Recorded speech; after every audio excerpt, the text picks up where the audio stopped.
Ayatollah খামেনির মরদেহ ইরানের পবিত্র ধর্মীয় নগরী কোমে। শোক মিছিলে লাখো মানুষের ঢল। কাল নেওয়া হবে ইরাকের কারবালায়। ইউক্রেনের রাশিয়ার ভয়াবহ ক্ষেপণাস্ত্র ও ড্রোন হামলায় নিহত অন্তত ২৩।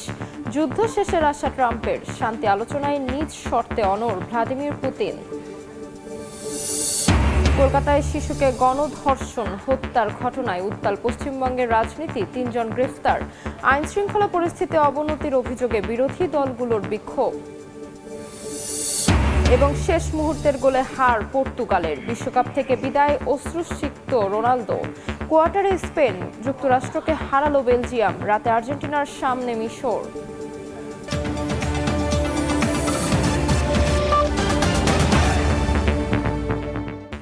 আন্তর্জাতিক সময়ের সঙ্গে আছে আমি তাজমিলা খান। আয়াতুল্লাহ খামেনির মরদেহ ইরানের পবিত্র ধর্মীয় নগরী কোমে পৌঁছেছে। এরই মধ্যে শুরু হয়েছে শোক মিছিল। কোম থেকে মরদেহ নেওয়া হবে ইরাকের নাজাফ ও কারবালা। শেষ ঠিকানা মাশহাদ। এরই মধ্যে বিচার বিভাগের প্রধানের পুনর্নিয়োগ দিয়েছে খামেনি প্রশাসন। ইরাকের শীর্ষ শিয়া ধর্মীয় নেতা আয়াতুল্লাহ আলী আল সিস্তানি জানিয়েছেন শোক বার্তা। সর্বোচ্চ ধর্মীয় নেতা আয়াতুল্লাহ আলী খামেনির শেষকৃত্যের তৃতীয় দিনে তেহরানের রাজপথে নামে কয়েক লাখ মানুষ। কালো পোশাকে শোক মিছিল, ইরানের পতাকায় মোড়ানো কফিন এবং যুক্তরাষ্ট্র ও ইসরায়েল বিরোধী স্লোগানে মুখর হয়ে ওঠে রাজধানী। অনেকেই খামেনির হত্যার প্রতিশোধ নেয়ার অঙ্গীকার করেন। লাখ লাখ মানুষের ভিড়ে অসুস্থ হয়ে পড়েন অনেকে। জরুরি সেবা বিভাগ জানিয়েছে প্রায় ৫০,০০০ মানুষকে চিকিৎসা সেবা দেয়া হয়েছে। তবে কোনো বড় ধরনের দুর্ঘটনার খবর পাওয়া যায়নি। কড়া নিরাপত্তার মধ্যে বিপ্লবী গার্ডের সদস্যরা পুরো শোভাযাত্রার নিরাপত্তা নিশ্চিত করেন। আয়াতুল্লাহ আলী খামেনির মরদেহ বর্তমানে ইরানের পবিত্র ধর্মীয় নগরী কোমে। সেখানে জামকারান মসজিদকে কেন্দ্র করে শেষ বিদায়ের আনুষ্ঠানিকতার পরদিন মরদেহ নেওয়া হবে ইরাকের পবিত্র নগরী নাজাফ ও কারবালায়। সেখানে শিয়া মুসলিমদের গুরুত্বপূর্ণ ধর্মীয় স্থাপনাগুলোতে শ্রদ্ধা জানানো হবে। শেষ পর্যায়ে নিজ শহর মাশহাদে দাফন করা হবে সাবেক সর্বোচ্চ নেতাকে। শিয়া ধর্মীয় ঐতিহ্যের সঙ্গে সামঞ্জস্য রেখে ইরানের বাইরে ইরাককে অন্তর্ভুক্ত করায় এবারের শেষ যাত্রা আগের যে কোনো রাষ্ট্রীয় শেষকৃত্যের তুলনায় ভিন্ন মাত্রা পেয়েছে। শোকানুষ্ঠানের মধ্যেই ৫ বছরের জন্য পুনরায় প্রধান বিচারপতি হিসেবে নিয়োগ পেয়েছেন গোলাম হোসেইন মোহসেনি এজেই। নতুন সর্বোচ্চ নেতা মোস্তফা খামেনির অনুমোদনের পর তিনি দায়িত্বে বহাল থাকেন। দুর্নীতি বিরোধী অভিযান, বিচার ব্যবস্থার সংস্কার এবং বিদেশি আগ্রাসনের বিচার নিশ্চিত করার নির্দেশ দেওয়া হয়েছে তাকে। দায়িত্ব গ্রহণের পর তিনি বলেন, খামেনির হত্যাকাণ্ডের প্রতিশোধ নিশ্চিত করতে এমন শাস্তি দিতে হবে যাতে ভবিষ্যতে কেউ এ ধরনের হামলার সাহস না পায়। এদিকে ইরাকের শীর্ষ শিয়া ধর্মীয় নেতা গ্র্যান্ড আয়াতুল্লাহ আলী আল সিস্তানি শোকবার্তায় খামেনির মৃত্যুতে গভীর শোক প্রকাশ করেন এবং তাকে মুসলিম বিশ্বের একজন প্রভাবশালী ধর্মীয় নেতা হিসেবে উল্লেখ করেন। তার এই বার্তাকে ইরান ইরাকের ধর্মীয় সম্পর্ক এবং শিয়া বিশ্বের ঐক্যের গুরুত্বপূর্ণ প্রতীক হিসেবে দেখা হচ্ছে। নাদিম মারজান, সময় সংবাদ। ইরানের প্রয়াত সর্বোচ্চ নেতা আয়াতুল্লাহ আলী খামেনির শেষকৃত্য ও বিদায় অনুষ্ঠানে লাখো মানুষের ঢল নেমেছে। তেহরানের ইমাম খোমেনি গ্র্যান্ড মুসল্লায় সমবেত হওয়ায় শোকার্ত পুণ্যার্থীদের সেবায় দিনরাত কাজ করছেন হাজারো স্বেচ্ছাসেবী। যুদ্ধ ও প্রিয় নেতাকে হারানোর ক্ষত ভুলে ইরানিরা প্রদর্শন করছেন অনন্য জাতীয় সংহতি ও ঐক্যের নজির। যুক্তরাষ্ট্র ইসরায়েলের বিমান হামলায় নিহত ইরানের দীর্ঘকালীন সর্বোচ্চ নেতা আয়াতুল্লাহ আলী খামেনির রাষ্ট্রীয় বিদায় অনুষ্ঠানকে কেন্দ্র করে তেহরানে তৈরি হয়েছে এক আবেগঘন পরিবেশ। হাজার হাজার সাধারণ মানুষ, সেনা সদস্য ও ধর্মীয় শিক্ষার্থীরা সমবেত হয়ে প্রিয় নেতার প্রতি শেষ শ্রদ্ধা জানাচ্ছেন। এই বিশাল সংখ্যক শোকার্ত মানুষের সেবায় স্বতঃস্ফূর্তভাবে এগিয়ে এসেছেন শত শত স্বেচ্ছাসেবী ও দাতব্য সংস্থা। তেহরানের বিভিন্ন অস্থায়ী ক্যাম্পে অবস্থান নেয়া পুণ্যার্থীদের জন্য দিনরাত চলছে খাবার ও পানীয় তৈরির কাজ। প্রতিদিন সকাল, দুপুর ও রাতে হাজার হাজার মানুষের জন্য খাবার প্রস্তুত করছেন স্বেচ্ছাসেবীরা, যার সম্পূর্ণ খরচ আসছে সাধারণ মানুষের অনুদান থেকে। মনের ভেতর গভীর ক্ষত ও শোক চেপে রেখে আগত অতিথিদের দেখভালে নিরলস পরিশ্রম করছেন এই যুবকরা। এর আগে শোকার্ত মানুষের ক্লান্তি দূর করতে তেহরানের রাস্তায় বসে অনন্য এক সেবার পসরা। গভীর রাত পর্যন্ত মোড়ে মোড়ে স্টল বসিয়ে পুণ্যার্থীদের হাতে গরম চা ও বিস্কুট তুলে দেন সাধারণ স্বেচ্ছাসেবী ও দাতব্য সংস্থার কর্মীরা। ইমাম হোসেন চ্যারিটির মতো নানা সামাজিক সংগঠন সম্পূর্ণ নিজস্ব অর্থায়নে এই চায়ের স্টলগুলো পরিচালনা করছে। চায়ের কাপ হাতে দাঁড়িয়ে সাধারণ মানুষ ও দাতব্য কর্মীরা মেতে ওঠেন নানা আলাপে, যেখানে উঠে আসে সদ্য সমাপ্ত যুদ্ধের কঠিন দিনগুলোর অভিজ্ঞতা। রমজান মাসের পবিত্র দিনগুলোতে যুদ্ধের তীব্রতার কারণে কিভাবে তাদের ফ্রি ইফতার কর্মসূচি বন্ধ হয়ে গিয়েছিল সেই অবরুদ্ধ সময়ের স্মৃতি রোমন্থন করেন তারা। নাদিম মারজান, সময় সংবাদ। আরাধ্যের বিশ্বকাপ না ছুঁয়ে বিশ্বকাপ যাত্রা শেষ হলো ক্রিস্টিয়ানো রোনালদোর। রাউন্ড অফ 16-এ তাদের বিদায় করেছে স্পেন। যোগ করার সময়ে মেকিল মেরোনোর করা গোলে 1-0 গোলে জিতেছে লা রোহা। অশ্রুসিক্ত নয়নে মাঠ ছাড়েন নিজের ষষ্ঠ বিশ্বকাপ খেলা CR7। আগামী 11 জুলাই কোয়ার্টার ফাইনালে নামবে স্পেন। ডালাসে শেষ বাঁশি বাজতেই শেষ হলো একটা অধ্যায়। ওই অধ্যায়ে মিশে আছে কারো শৈশব কৈশোর, বেড়ে ওঠা কিংবা ফুটবলের প্রেমে পড়া। আর তাই তো স্পেন জিতলেও ক্যামেরার লেন্স তাক করা ছিল ক্রিস্টিয়ানো রোনালদোর দিকে। টানেল পেরোনোর শেষ পর্যন্ত দ্য গ্রেটেস্ট শো অন আর্থে কিংবদন্তির বিদায়। স্পেনের বিপক্ষে আন্ডারডগ হিসেবেই নেমেছিল পর্তুগাল। বিশেষ করে তাদের সাম্প্রতিক ফর্ম বিশ্বকাপ জয়ে ফেভারিটের তকমা লাগাতে পারেনি কখনোই। 9 মিনিটে লিড পেত স্পেন। দিয়েগো কস্তাকে একা পেয়েছিলেন মিকেল ওরাইজাবাল, তবে স্ট্রাইকারের লক্ষ্যভ্রষ্ট শট বাঁচিয়ে দেয় রোনালদোদের। 12 মিনিটে প্রথম শট অন টার্গেট রোনালদোর, তবে উনাই সিমনের প্রতিরোধে কর্নারে সন্তুষ্ট থাকতে হয় সেলেকাও শিবিরের। 42 মিনিটে নুনো মেন্দেসের শট ডিফ্লেক্টেড হয়ে বারে লেগে ফেরে। প্রথমার্ধে সেটাই ছিল পর্তুগালের পাওয়া সবচেয়ে সেরা সুযোগ। সমতায় শেষ হয় ফার্স্ট হাফ। বল দখলে এগিয়েছিল স্পেন, তবে দুই দলের পার্থক্য ছিল না খুব একটা। মাঝ মাঠে স্পেনকে দাপট দেখাতে দেয়নি পর্তুগাল। দ্বিতীয়ার্ধে ইয়ামালকে আটকাতে গিয়ে চোটে পড়েন নুনো মেন্দেস। ওই খেলোয়াড় উঠে গেলে বড় ধাক্কা লাগে পর্তুগিজ শিবিরে। তার পরিবর্তে নামেন নেলসন সেমেডো। তাতে যেন জীবন ফিরে পান মেন্দেসে বন্দী হয়ে থাকা ইয়ামাল। আক্রমণে ধার বাড়ে স্পেনের, বাধ্য হয়ে পর্তুগাল আনে আরও 2 বদল। 75 মিনিটে সুযোগ পেয়েছিল পর্তুগাল, তবে ব্রুনোর লক্ষ্যভ্রষ্ট শট। স্পেনের পর দ্রুত বদল আনে কৌশলে। নামানো হয় মিকেল মেরিনোকে। ফেরান তোরেসের থেকে পাওয়া বলে পর্তুগালকে বিদায় বলেন তিনি।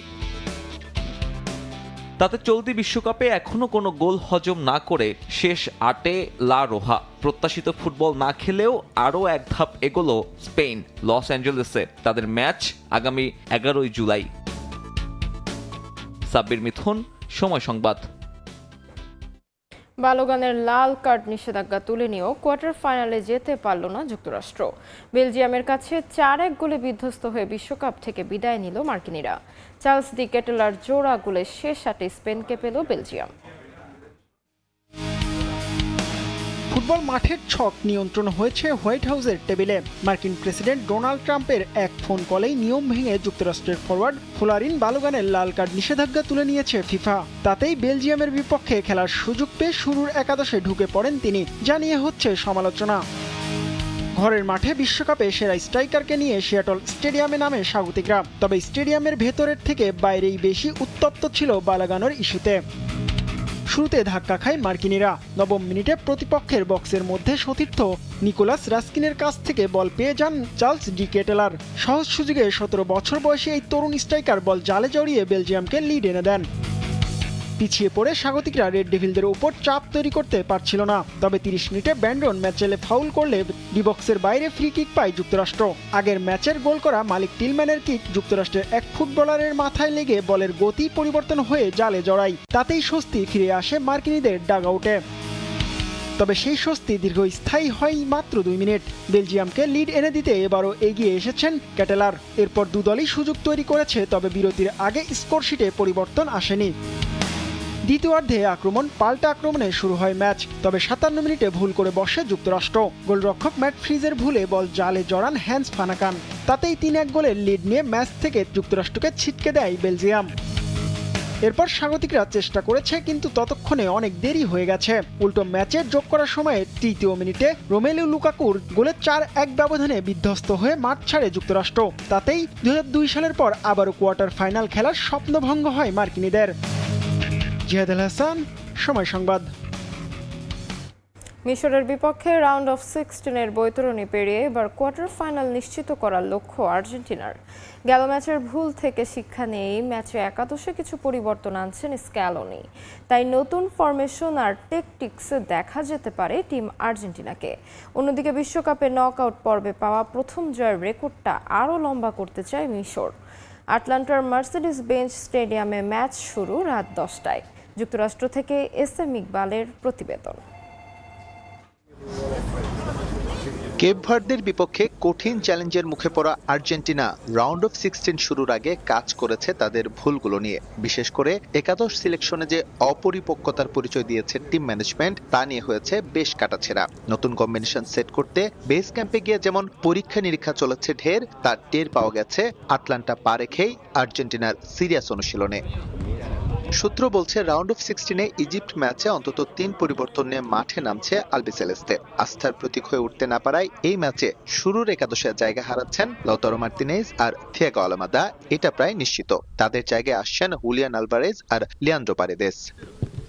ফাকুন্দো মেদিনা সাইড লাইনে থাকতে পারেন মাসেল ক্র্যাম্পের জন্য, তার পরিবর্তে শুরু করবেন নিকোলাস তালিয়াফিকো। নিকো গঞ্জালেসের অ্যাঙ্কেল টুইস্ট নিয়েও অস্বস্তি আছে টিম ম্যানেজমেন্টের মাঝে। তবে যে স্কোয়াড আছে স্ক্যালোনির হাতে, আপাতত তার উপর ভর করেই কোয়ার্টার ফাইনালের স্বপ্ন দেখছে আর্জেন্টিনা।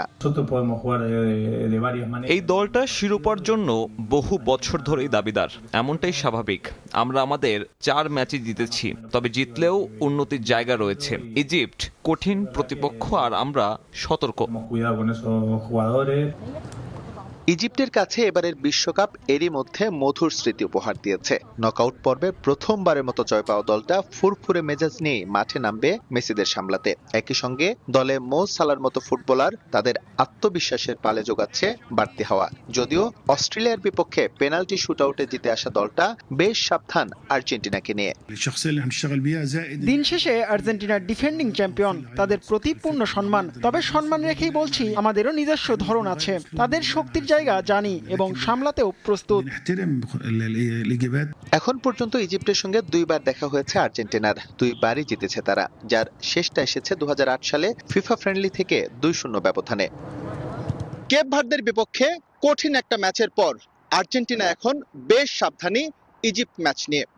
এরই মধ্যে বিশ্বকাপ থেকে বিদায় নিয়েছেন লুকা মদ্রিচ, নেইমার এবং ক্রিস্টিয়ানো রোনালদো। লিওনেল মেসিকেও যাতে মধ্যপথে বিদায় নিতে না হয়, এজন্য গুরু দায়িত্বটা পালন করতে হবে তার সতীর্থদের। একই সঙ্গে দৃষ্টি রাখতে হবে টিম ম্যানেজমেন্টকেও। এসএম ইকবাল, সময় সংবাদ, যুক্তরাষ্ট্র। ভারতের দক্ষিণ 24 পরগনার বারুইপুরে এক কিশোরীকে সংঘবদ্ধ ধর্ষণ, হত্যা ও বস্তাবন্দি করে পুকুরে ফেলে দেওয়ার ঘটনায় উত্তাল পশ্চিমবঙ্গের রাজনীতি। এরই মধ্যে 3 জনকে গ্রেফতার করেছে পুলিশ। তবে আইন শৃঙ্খলার প্রশ্নে সরকারকে ঘিরে শুরু হয়েছে তীব্র রাজনৈতিক চাপ। শাসক বিরোধী সব পক্ষই নেমেছে প্রতিবাদে। নতুন করে আলোচনায় এসেছে রাজ্যের নারী ও শিশু নিরাপত্তা। বিস্তারিত সুব্রত আচার্যের রিপোর্ট। কলকাতার উপকণ্ঠ বারুইপুরে এক নাবালিকাকে গণধর্ষণ ও নির্মমভাবে হত্যার পর বস্তাবন্দি করে জলাশয়ে ফেলে দেওয়ার ঘটনায় চাঞ্চল্য ছড়িয়ে পড়ে। 4 ও 5 জুলাই মধ্যরাত্রে সূর্যপুর এলাকার একটি পুকুর থেকে স্থানীয়রা মরদেহ উদ্ধার করেন। এই ঘটনায় জড়িত সন্দেহে বেশ কয়েকজনকে গ্রেপ্তার করেছে পুলিশ। তবে স্থানীয়দের অভিযোগ, নিখোঁজের অভিযোগ জানানোর পরও পুলিশ শুরুতে যথাযথ তৎপরতা দেখায়নি। ঘটনাটি সামনে আসতেই পশ্চিমবঙ্গের রাজনীতিতে শুরু হয় তীব্র প্রতিক্রিয়া। বিরোধী দলগুলো আইন শৃঙ্খলা পরিস্থিতির অবনতির অভিযোগ তুলে রাজ্য জুড়ে বিক্ষোভ শুরু করে।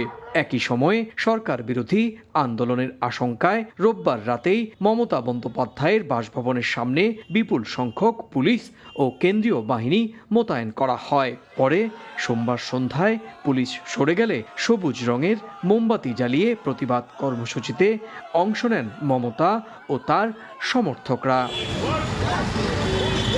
ঘটনাটি ঘিরে বাম দলগুলোর পক্ষ থেকেও আলাদা প্রতিবাদ কর্মসূচি পালন করা হয়। পানিহাটি সহ বিভিন্ন এলাকায় বিক্ষোভ মিছিল বের করা হয়। তৃণমূল কংগ্রেসের প্রতিনিধি দল ঘটনাস্থলে গিয়ে নিহত কিশোরীর পরিবারের সঙ্গে দেখা করেন। একই দিনে ঘটনাস্থল পরিদর্শন করেন বাম নেতারাও। বিরোধী শিবিরের দাবি, এই ঘটনা নারী ও শিশু নিরাপত্তা নিয়ে সরকারের ব্যর্থতাকেই সামনে এনেছে। অপরাধীদের শাস্তি চাই, জাস্টিস ফর বারুইপুর, এটা হতে পারে না, এটা মানছি না। অন্যদিকে মুখ্যমন্ত্রী শুভেন্দু অধিকারী দাবি করেছেন পুলিশ দ্রুত তদন্ত চালিয়ে অভিযুক্তদের গ্রেপ্তার করেছে এবং দোষীদের দৃষ্টান্তমূলক শাস্তি নিশ্চিত করা হবে। পাশাপাশি তিনি সতর্ক করে বলেন, ঘটনাকে কেন্দ্র করে যারা রাজনৈতিক উদ্দেশ্যে সরকারি সম্পদ ভাঙচুর করেছে তাদের বিরুদ্ধেও কঠোর ব্যবস্থা নেওয়া হবে। পুলিশ, এসটিএফ সবাই কাজ করছেন। ওনার পরিবার যা যা চেয়েছেন সরকারের কাছে সেই কাজ সরকার করছে। अभी तक 3 आदमी अरेस्ट हुए, इन्वेस्टिगेशन चल रहा है। ये तीनों आदमी हमारा पीसी में है। 9 মে দায়িত্ব নেয়ার পর সরকারের 60 দিন পূর্ণ হওয়ার আগেই বারুইপুরের এই নৃশংস ঘটনা নতুন সরকারের আইন শৃঙ্খলা পরিস্থিতিকে বড় ধরনের রাজনৈতিক পরীক্ষার মুখে দাঁড় করিয়েছে। সুব্রত আচার্য, সময় সংবাদ, পশ্চিমবঙ্গ, ভারত। জ্বালানি সংকট কাটার আগে আবারও দেশব্যাপী ব্ল্যাক আউটের কবলে কিউবা। সোমবার জাতীয় বিদ্যুৎ গ্রিড পুরোপুরি ভেঙে পড়ায় অন্ধকারে ডুবে যায় গোটা দেশ। এ ঘটনায় যুক্তরাষ্ট্রের নিষেধাজ্ঞাকে দায়ী করেছে হাভানা। জ্বালানি আমদানিতে বাধা দিয়ে কিউবাকে অস্থিতিশীল করার চেষ্টার অভিযোগ করেছে দেশটির প্রেসিডেন্ট। নিষেধাজ্ঞা, জ্বালানি সংকট সহ নানা চাপের মধ্যেই আবারও বড় ধরনের বিপর্যয়ের মুখে কিউবা। স্থানীয় সময় সোমবার হঠাৎ করেই বিপর্যয়ের কবলে পড়ে দেশটির জাতীয় বিদ্যুৎ গ্রিড। এতে অন্ধকারে ডুবে যায় পুরো দেশ। পরিস্থিতি সামাল দিতে জরুরি বিদ্যুৎ ব্যবস্থা চালু করেছে সরকার, যার মাধ্যমে হাসপাতাল, জরুরি সেবা ও অন্যান্য গুরুত্বপূর্ণ স্থাপনায় বিদ্যুৎ সরবরাহ করা হয়েছে। দেশটির জ্বালানি মন্ত্রণালয় জানিয়েছে, বিপর্যয়ের কারণ খতিয়ে দেখছে সংশ্লিষ্ট কর্তৃপক্ষ। একই সঙ্গে দ্রুত পরিস্থিতি স্বাভাবিক করতে চলছে কাজ। এদিকে বিদ্যুৎ বিপর্যয়ের পর ওয়াশিংটনের বিরুদ্ধে কড়া অবস্থান নিয়েছেন দেশটির প্রেসিডেন্ট মিগুয়েল দিয়াজ-ক্যানেল। সোমবার সামাজিক যোগাযোগ মাধ্যম এক্সে দেয়া এক পোস্টে তিনি অভিযোগ করেন, জ্বালানি আমদানিতে বাধা দিয়ে কিউবাকে অস্থিতিশীল করতে চাইছে যুক্তরাষ্ট্র। গেল কয়েক বছরে একাধিকবার দেশ জুড়ে বিদ্যুৎ বিভ্রাটের মুখে পড়েছে কিউবা। পুরানো বিদ্যুৎ অবকাঠামো এবং জ্বালানির ঘাটতিতে পরিস্থিতি আরও জটিল হয়ে উঠেছে। চলতি বছর যুক্তরাষ্ট্রের চাপের মুখে কিউবার প্রধান জ্বালানি সরবরাহকারী দেশগুলো তেল পাঠানো বন্ধ করে দিলে সংকট চরমে পৌঁছে, যার ফলে চলতি বছরের মার্চ মাসেই এক সপ্তাহের ব্যবধানে দুবার জাতীয় বিদ্যুৎ গ্রিড পুরোপুরি ভেঙে পড়ে। নাসরিন রুমি, সময় সংবাদ। পেট্রোডলারের শক্তিশালী অর্থনীতির দেশ সৌদি আরবে এখন বিদেশি নাগরিকদের জন্য সম্পত্তির মালিকানা অর্জনের সুযোগ তৈরি হয়েছে। রক্ষণশীল অবস্থান থেকে সরে এসে সৌদি সরকার বিদেশিদের মালিকানা দিতে তাদের রিয়েল এস্টেট আইনে বড় ধরনের পরিবর্তন এনেছে। সৌদি আরব থেকে বিস্তারিত জানাচ্ছেন আরিফুর রহমান। মরুর দেশ সৌদি আরব, যেখানে একসময় বিদেশিদের জন্য সম্পত্তির মালিকানা ছিল প্রায় অসম্ভব। তবে সময়ের সাথে বদলে গেছে পুরনো সেই বাস্তবতা। বিদেশি বিনিয়োগ আকর্ষণে নীতিমালায় বড় ধরনের পরিবর্তন এনেছে দেশটি। নতুন নিয়মে বিদেশি ব্যক্তি, কোম্পানি এবং অলাভজনক সংস্থার জন্য নির্দিষ্ট শর্তে সম্পত্তি ক্রয়ের সুযোগ রাখা হয়েছে। তবে প্রক্রিয়াটি পুরোপুরি ডিজিটাল। নতুন নিয়ম অনুযায়ী সম্পত্তি কিনতে হলে বিদেশিদের আগে অনুমোদিত সংস্থা থেকে ডিজিটাল আইডি নিতে হবে, খুলতে হবে নিজ নামে ব্যাংক অ্যাকাউন্ট, নিবন্ধন করতে হবে সৌদি মোবাইল নম্বর। দেশটির প্রায় সর্বত্র সম্পত্তি কেনার সুযোগ থাকলেও কিছু গুরুত্বপূর্ণ শহরের জন্য রয়েছে বাড়তি নিয়ম। রাজধানী রিয়াদ, জেদ্দা, মক্কা ও মদিনায় সম্পত্তি কিনতে অতিরিক্ত 2% ফি দিতে হবে। পবিত্র শহর মক্কা, মদিনায় রয়েছে ধর্মীয় বিধিনিষেধ। তবে বিদেশি কোম্পানির ক্ষেত্রে মালিকানার তথ্য প্রকাশ, একজন সৌদি প্রতিনিধি নিয়োগ এবং বড় কোনো পরিবর্তন হলে 15 দিনের মধ্যে তা জানানো বাধ্যতামূলক করা হয়েছে। আইন ভাঙলে শাস্তির বিধানও কঠোর। ভূমি সংক্রান্ত নিয়ম লঙ্ঘন করলে সম্পত্তির মূল্যের সর্বোচ্চ 5% পর্যন্ত জরিমানা, যা 1 কোটি রিয়াল পর্যন্ত হতে পারে। সব লেনদেন হবে অনুমোদিত ডিজিটাল পেমেন্টের মাধ্যমে। বিশেষজ্ঞরা বলছেন, ইউরোপের দেশগুলোর মতো সৌদি আরবেও এখন সম্পত্তির মালিকানা এবং প্রিমিয়াম রেসিডেন্সির সুবিধা পাওয়ার পথ খুলছে বিদেশিদের জন্য। বৈদেশিক বিনিয়োগ বাড়ানো এবং রিয়েল এস্টেট খাতে স্বচ্ছতা নিশ্চিত করতে সৌদির কর্তৃপক্ষের এই নতুন উদ্যোগ কতটা সফল হয় সেটি এখন দেখার বিষয়। আরিফুর রহমান, সময় সংবাদ, সৌদি আরব। শিশু যৌন নির্যাতনকে নিরুৎসাহিত করে এমন বিজ্ঞাপন সরাতে মেটাকে নির্দেশ দিয়েছে ভারত। দেশটির ইলেকট্রনিক্স ও তথ্য প্রযুক্তি মন্ত্রণালয়ের এক জ্যেষ্ঠ কর্মকর্তার বরাতে এমন তথ্য জানায় বিবিসি। একই সঙ্গে এসব বিজ্ঞাপন কিভাবে অনুমোদন পেল সে বিষয়ে 7 দিনের মধ্যে মেটাকে বিস্তারিত ব্যাখ্যা দিতে বলা হয়েছে। বিবিসির এক অনুসন্ধানে ভারতের ইনস্টাগ্রামে শিশু যৌন নির্যাতনের কন্টেন্ট প্রচারের সত্যতা পাওয়া যায়, যেগুলোর মাধ্যমে ব্যবহারকারীদের টেলিগ্রামের বিভিন্ন চ্যানেল নেওয়া এবং এসব কন্টেন্ট বিক্রির প্রস্তাব ছিল। তবে এ বিষয়ে নিজেদের জিরো টলারেন্স নীতির কথা বলে মেটা। অন্যদিকে এ ধরনের কন্টেন্টের সঙ্গে যুক্ত কয়েক লাখ গ্রুপ ও চ্যানেল সরিয়ে নেওয়ার কথা বলছে টেলিগ্রাম। মিয়ানমারের রাখাইন রাজ্যে বেশ কয়েকটি শহরের নাম পরিবর্তনের উদ্যোগ নিয়েছে আরাকান আর্মি।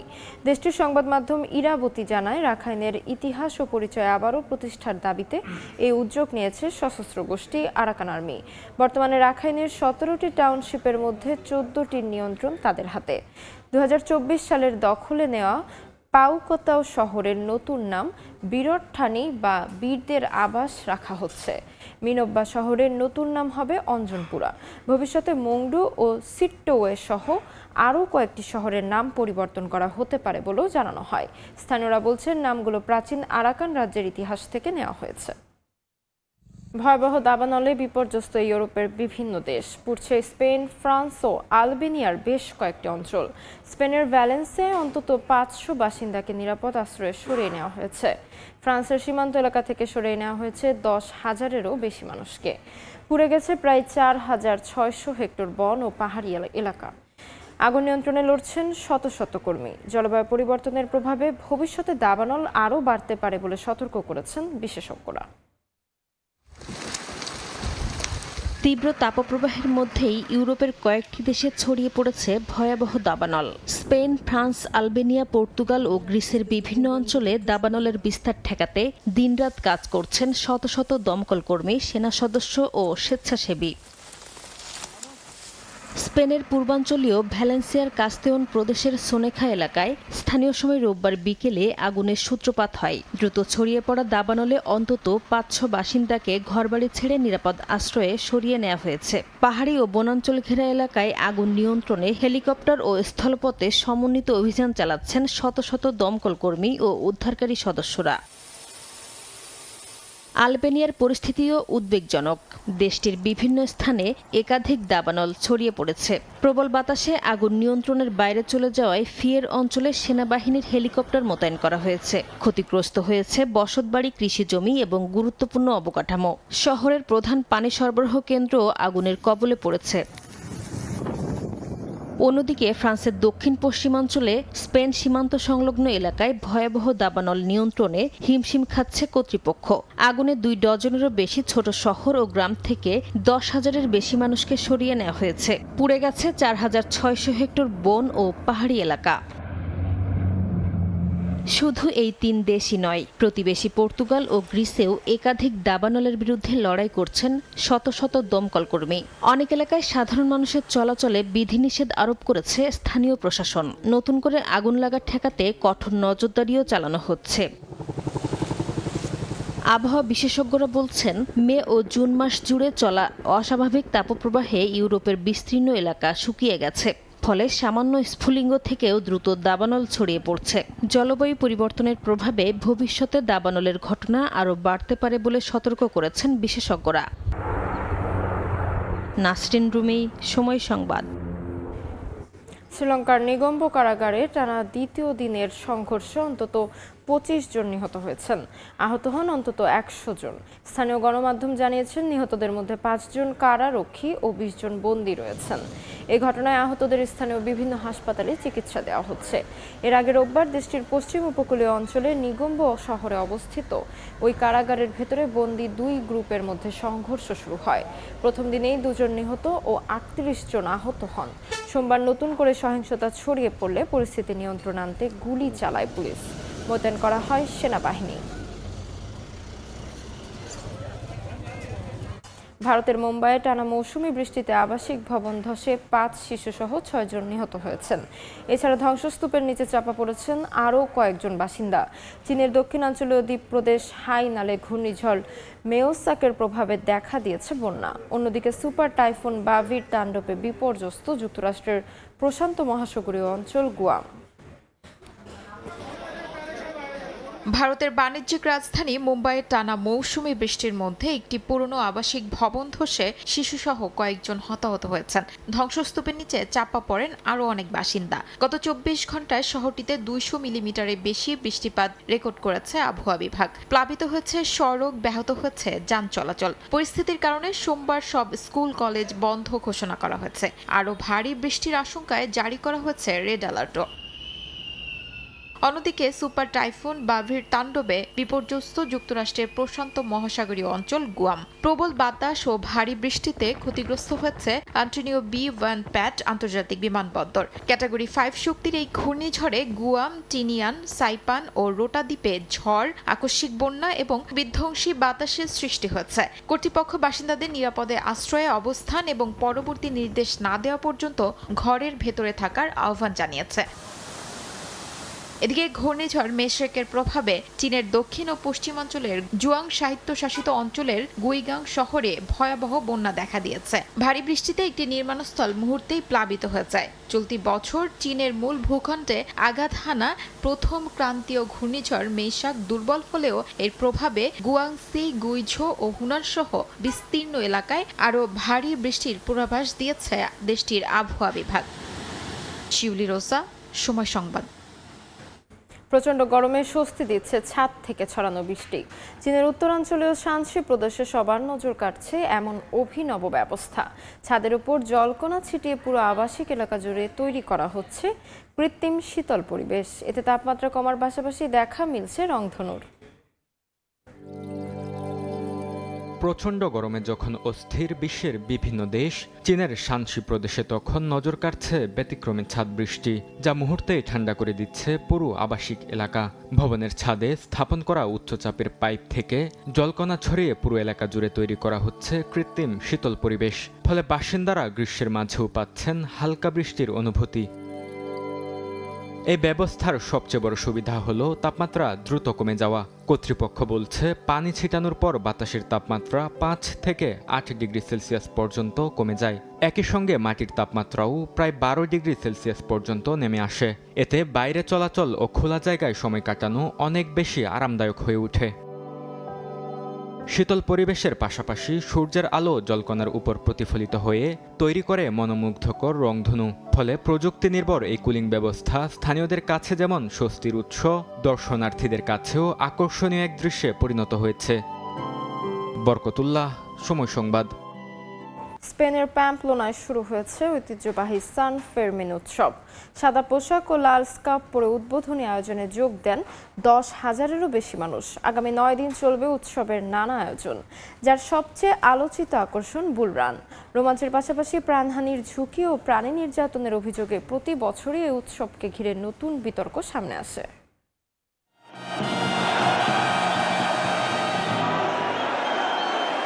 লাল রুমাল উঁচিয়ে উচ্ছ্বাস, আতশবাজির শব্দে উৎসবের সূচনা। স্পেনের পাম্পলোনা শহরে সোমবার আনুষ্ঠানিকভাবে শুরু হয়েছে ঐতিহ্যবাহী সান ফেরমিন উৎসব। উদ্বোধন উপলক্ষে কনসিস্টোরিয়াল স্কয়ারে জড়ো হন হাজারো উৎসবপ্রেমী। আতশবাজির মাধ্যমে উৎসব শুরুর আগেই সবাইকে একসঙ্গে ভিভা সান ফেরমিন স্লোগানে শহরের পৃষ্ঠপোষক সাধুকে শ্রদ্ধা জানান। ঐতিহ্য অনুযায়ী সাদা পোশাক আর লাল স্কার্ফে সেজে উৎসবে অংশ নেন 10,000-এর বেশি মানুষ। আনন্দ উল্লাসে একে অপরের উপর পানি ও ওয়াইন ছিটিয়ে উদযাপন করেন তারা। মুহূর্তে উৎসবের আমেজে মুখর হয়ে ওঠে পুরো শহর।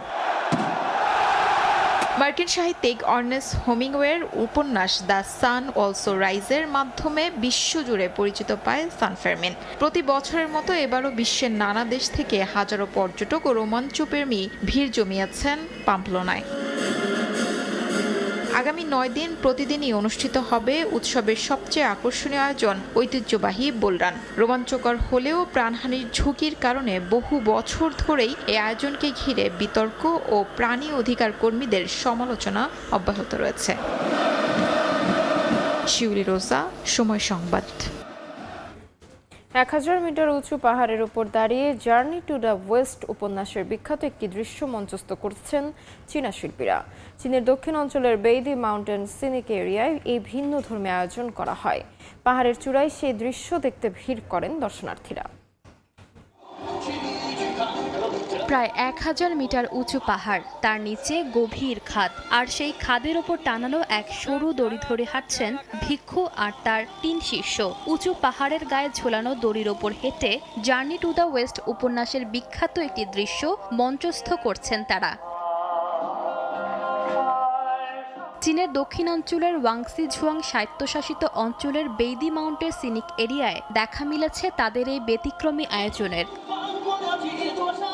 দড়ির সম্মুখ সারিতে আছেন রাজবংশের বৌদ্ধ ভিক্ষু Xuanzang.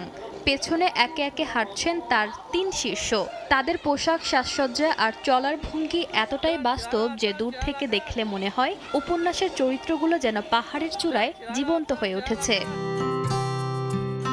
Journey to the West চীনা সাহিত্যের সবচেয়ে জনপ্রিয় উপন্যাসগুলোর একটি। মিং রাজবংশের লেখক উংচেন রচিত এই কাহিনীতে দেখানো হয়েছে কিভাবে ভিক্ষু জুয়ানজাং ও তার 3 শিষ্য নানা বিপদ আর বাধা পেরিয়ে বৌদ্ধ ধর্মগ্রন্থ সংগ্রহের উদ্দেশ্যে দীর্ঘ অভিযানে বের হন। সেই গল্পের অসংখ্য দৃশ্য সিনেমা, নাটক ও টেলিভিশন সিরিজে তুলে ধরা হয়েছে। রোমাঞ্চ, ইতিহাস আর লোককাহিনীর এমন ভিন্নধর্মী মিশেল বাস্তবে দেখে মুগ্ধ পর্যটকরা। ঈশিতা আক্তার, সময় সংবাদ।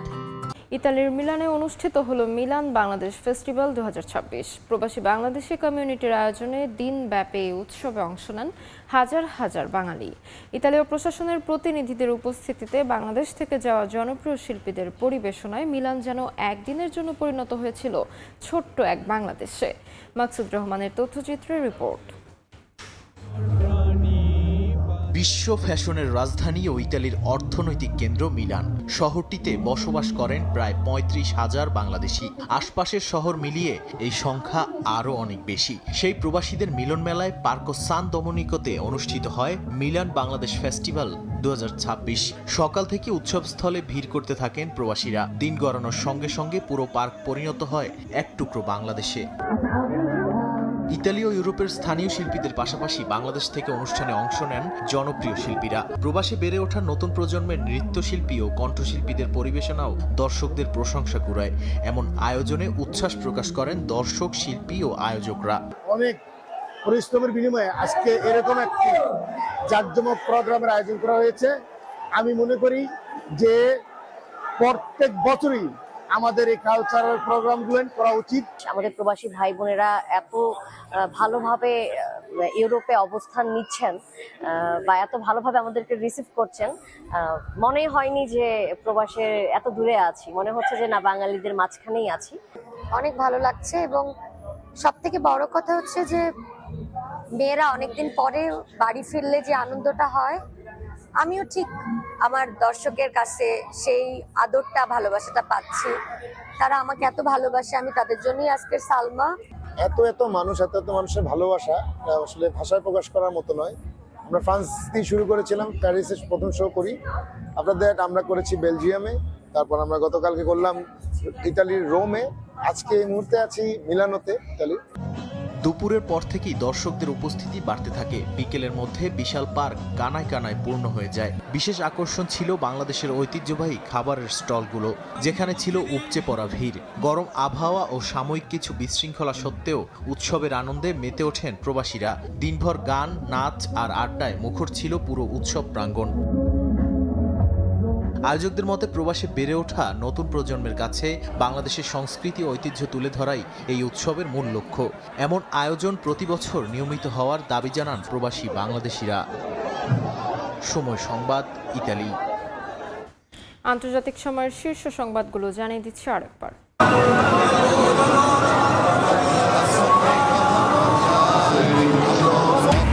ইরানের পবিত্র ধর্মীয় নগরী কোমে আয়াতুল্লাহ খামেনির জানাজা শোক মিছিলে লাখো মানুষের ঢল কাল নেওয়া হবে ইরাকের কারবালায়। গাজার গভর্নিং কমিটি বিলুপ্ত করার ঘোষণা হামাসের। ইসরায়েলি ড্রোন হামলায় নিহত অন্তত 6 ফিলিস্তিনি। লেবাননের দক্ষিণাঞ্চলে প্রাণঘাতী হামলায় নিহত 4। এবং শেষ মুহূর্তের গোলে হার পর্তুগালের। বিশ্বকাপ থেকে বিদায় অশ্রুসিক্ত রোনালদো। কোয়ার্টারে স্পেন যুক্তরাষ্ট্রকে হারালো বেলজিয়াম। রাতে আর্জেন্টিনার সামনে মিশর।